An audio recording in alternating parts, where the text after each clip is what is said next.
Welcome to the Hudson Report on the Real News Network. I'm Sharmini Perez coming to you from Baltimore. A ceasefire in eastern Ukraine has been agreed to following a marathon all-night 17-hour negotiation between Russian President Vladimir Putin and Ukraine President Petro Poroshenko. They were flanked by other European leaders keeping vigil. Russia and Ukraine may have many differences, but what they have in common is a looming economic crisis, with oil prices taking a dive on the Russian side and a very expensive war they were not counting on the Ukrainian side. Joining us now to talk about all of this is Michael Hudson. He is a distinguished research professor of economics at the University of Missouri, Kansas City.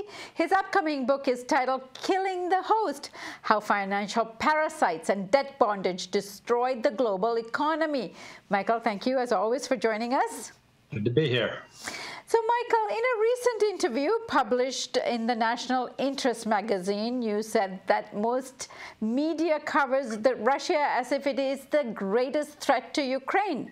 History suggests that IMF may be far more dangerous. What did you mean by that?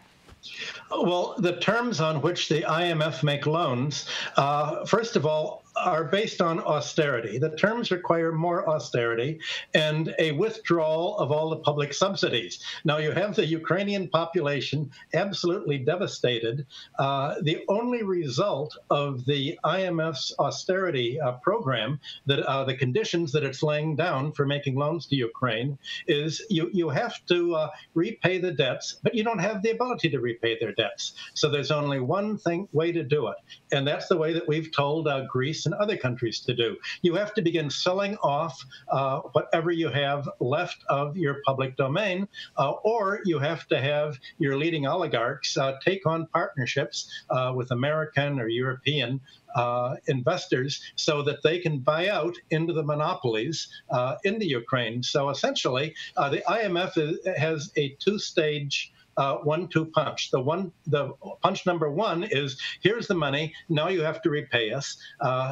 After cutting back public spending and causing a depression, the two punches, oh, you can't pay us, I'm sorry that all of our projections are wrong. And the IMF has been wrong on Ukraine year after year, almost as much as it's been wrong on Ireland and on Greece. So now the real problem is, what is Ukraine going to have to sell off to pay the foreign debts that it gets for having waged the war that's devastated the economy? Well, the main things that the foreign investors want are Ukrainian farmland. Monsanto has been buying into Ukraine, but Ukraine has a law against alienating its farmland and agricultural land to foreigners. And a matter of fact, its law is very much the same as what the Financial Times reports that Australia is wanting to do today, to block Chinese and American purchase of farmlands. The IMF's position is you have to dismantle public regulations against foreign investment, and you have to dismantle consumer production and environmental protection regulations. So, in other words, what is in store for Ukraine is a neoliberal policy that's guaranteed to actually make it even worse. And in that sense, finance is war. Finance is the new kind of warfare.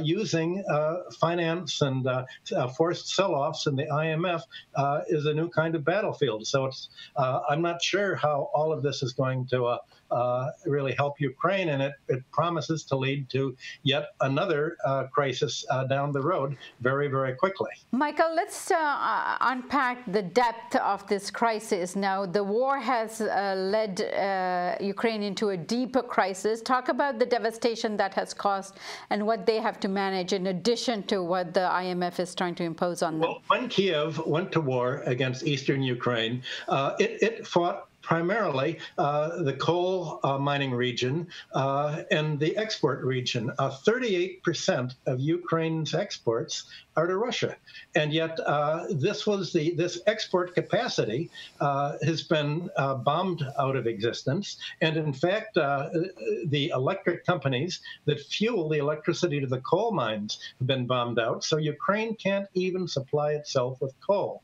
Now, that's what is so striking about all this this is that just a few weeks ago, on January 28th, Christine Lagarde, the head of the IMF, said the IMF does not make loans to countries that are engaged in war. That would be funding one side or another.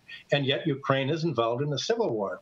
And also the IMF Articles of Agreement say that it cannot make loans to an insolvent country.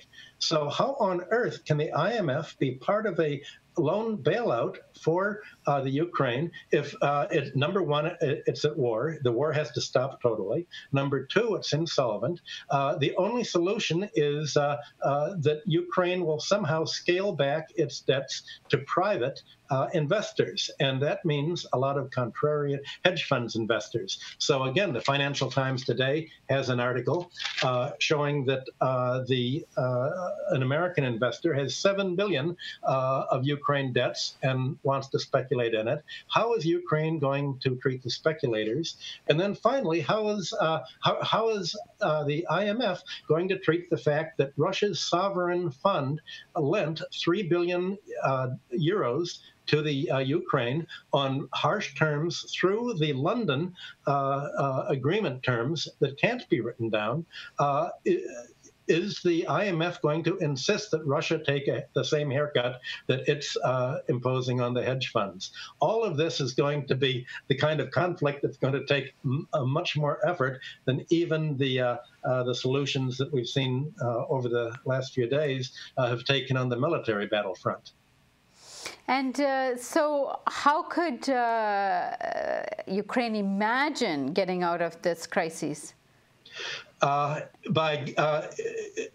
imagines it'll get out of the crisis by the West giving it $50 billion and saying, here's all the money you need, spend it as you want. That's the extent of its imagination. This is fantasy. It's living in a dream world, except that a few weeks ago, George Soros came out in the New York Review of Books and said, give Ukraine $50 billion and look at it as a down payment on military war with Russia. Well, immediately Kiev said, yes, we will only spend them on defensive arms. We will defend Ukraine all the way up to Siberia as we wipe out the Russians. Today, yet another Financial Times article said, yes, give Ukraine the $50 billion that George Soros asked for. We've got to enable it to have enough money that it can fight America's war against Russia. And the Europeans are saying, wait a minute, not only at the end of this, there will be no more Ukrainians to fight, but the war is going to spread into Poland and into elsewhere. Because if the money that's given to Ukraine is really for what the Obama administration and Hillary and Soros are all pressing for, to go to war with Russia, then Russia's going to say, okay, if we're being attacked by foreign troops, we're going to have to not only bomb the troops, but the airports are coming in, the railway stations are coming in. We're going to extend it towards Europe. And apparently there are reports that Putin told Europe, look, you have two choices before you. The one choice, Europe, Germany, and Russia can be a very prosperous area with Russia's raw materials and European technology. We can be the most prosperous area in the world, or you can go to war with us and you can be wiped out. Take your choice. Michael, complex and interesting times in Ukraine as well as at the IMF. Thank you so much for joining us. It's good to be here, Charmaine. And thank you for joining us on the Real News Network.